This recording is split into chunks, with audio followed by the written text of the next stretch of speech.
Hi, this is Anatol, and this is my review of Neon Genesis Evangelion, Season 1, Episode 8. Two titles. First title, Asuka Strikes, and second title, Asuka Arrives in Japan. The Japanese title, Asuka Rai Nichi, and it received a original air date, November 22nd, 1995, and it received a score of 7.9 on IMDb. And earlier I think made a mistake about the different generations, and I had thought that the principal of the school was giving a speech that there were 3 generations of Eva pilots before Shinji, but I think the information I got wrong wasn't about generations, but there were 3 pilots. And so we've met 2 of them, and someone hinted that this episode we were going to meet the 3rd Eva pilot. I can only guess that that is Asuka.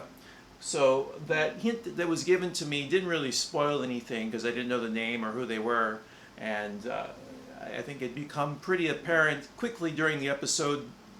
And I'm guessing it would become apparent, and I'm guessing this, that Asuka is the 3rd pilot. So that hint, no big deal, didn't really spoil anything. And before I begin, I want to thank the audience. The comments that you have left so far have been so nice and helpful. And for me, it's a real big motivation to come and record these when I know that the people who are going to watch are as enthusiastic about the program as they are about my reaction to the program. It makes it, those days when you feel a little lazy or just a little bit lethargic, it gives you that, at least it gives me a little bit more energy and enthusiasm to come in and record when I know that the people watching it are excited to watch me react to the video. So thank you very much for your response so far. And without further ado, let's get into the episode. So please join me after the intro when I will do my reaction to Neon Genesis Evangelion Season 1, Episode 8, Asuka Strikes / Asuka Arrives in Japan.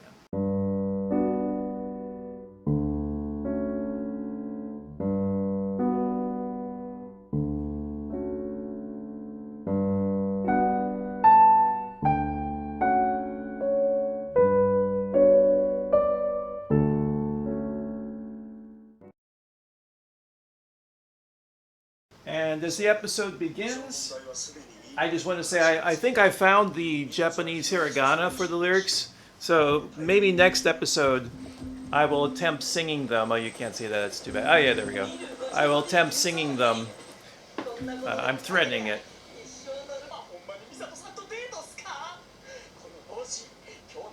Alright, that is inappropriate in so many ways. Over the Rainbow. Interesting name. Huh. You have really got to upgrade your video camera. Get something with more than 3 autofocus points. Sir, you are not a man, you are a boy.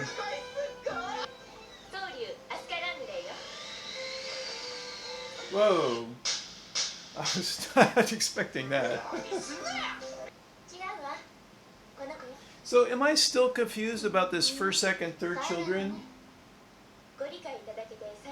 So Shinji is the one of the 3rd children. Asuka is the 2nd, and what's her head that we saw before is the 1st. Is this correct? Am I correct about this? So Rei is 1st, Asuka is 2nd, and Shinji's 3rd. Now, am I correct about that? That's what I'm saying. You got it. I'm with you, Captain. Why is this creepy? Everyone hitting on Misato.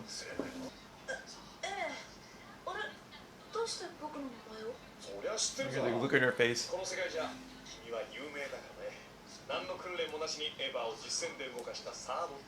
Children. Look. I'm sorry, jealousy there. More on stairs. I remember one of the commentators talked about how there's always these stairs and escalators in the program. So 2nd generation is using 3rd generation Evangelion, while 3rd generation is using 1st generation? I'm not sure which one he was. 2nd generation, that's... Oh, what the heck? That sounded like Godzilla. That music, I mean.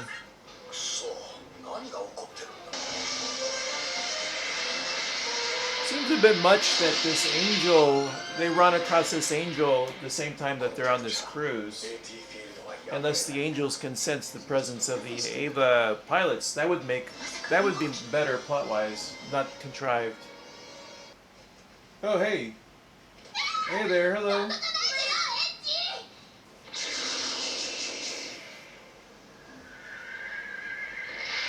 So that's pretty cool in this show about mechs. Two of the pilots are girls and one's a boy.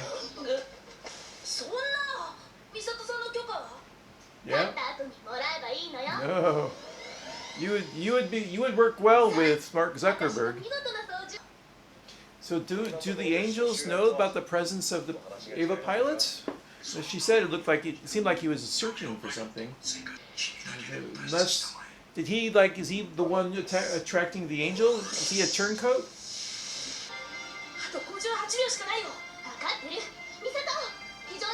Is he gonna end up piloting a Seiba?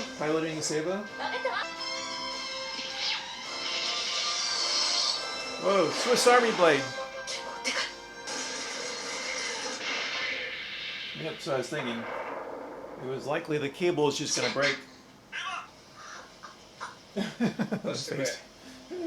So he must be the reason why the angel knew that the Eva pilots were there.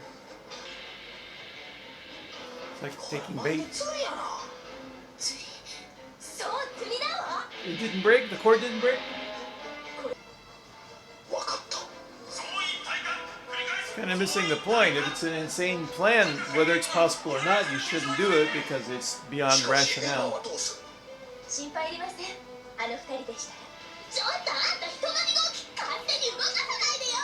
Is he piloting it? My guess was he piloted for the episode. Oh, me. I think uta is fire, right? So then ude is the verb form of uta, fire.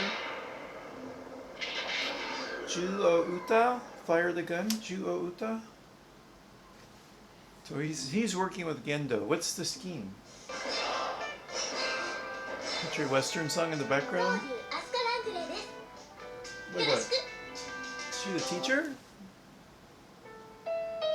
Alright, so that was it for episode number 8. Join me in a moment and I'll give my review for this episode. Welcome back. I have watched the episode 2 more times, so a total of three viewings. I've watched some reviews and read some criticism, so hopefully the things that I was a little unclear on have cleared up for me. So one of the confusing points, and this is something somebody commented on in the YouTube comment section before, was this progression of first children, second children, third children. And what's confusing to me is, from what I can tell, Rei is the first children, and Asuka is the second children, and Shinji is the third children. I believe there are no other people in that area, so children just means that one person, I think. It'd be much clearer to me if it was first child, second child, third child. So if I'm wrong, please leave a comment in the sections, but I think that's where we are. And then the Evas themselves have different generations, and what's even more confusing is that Shinji is in a newer generation than Asuka. So as Asuka explained, there is prototype, and that's the one that Rei was piloting. Then there was test model, and that's what Shinji was piloting. And Asuka has the first run, sort of their first mass-produced model, or their their first model they consider a complete model. And then, because I watched the episode before that, also I watched it again, I caught Shinji's father talking about Gendo, talking about other versions, and so I think they're up to the 8th model now of the Evas. So all this backstory is very interesting. I like that world building part of it, but it's also very confusing because it's so nuanced. The fact that there are 8 generations and we've only seen 2 of them up to this episode, 2 models of it. It's hard to make it stick in the brain. You just have to sort of glom onto the exposition when they give it to you. And so another challenging part is a lot of this world building is told in exposition. Some of it is revealed through setting, like when we see the setting of Old Tokyo, when the two characters of Misato and Ritsuko go to Old Tokyo. We get to see a little bit of the shape that's in. And so then that becomes the showing rather than telling of the world building. And I know world building is hard outside of a novel where it can be easy to sort of info dump and or to put it within a context of like documents that the reader uncovers through the characters exploring the world. Even a video game has an easier time. But in a TV show or a movie, there's no easy way around it. You can reveal it through details in the background, you can do it through the setting, or you can just have characters talking.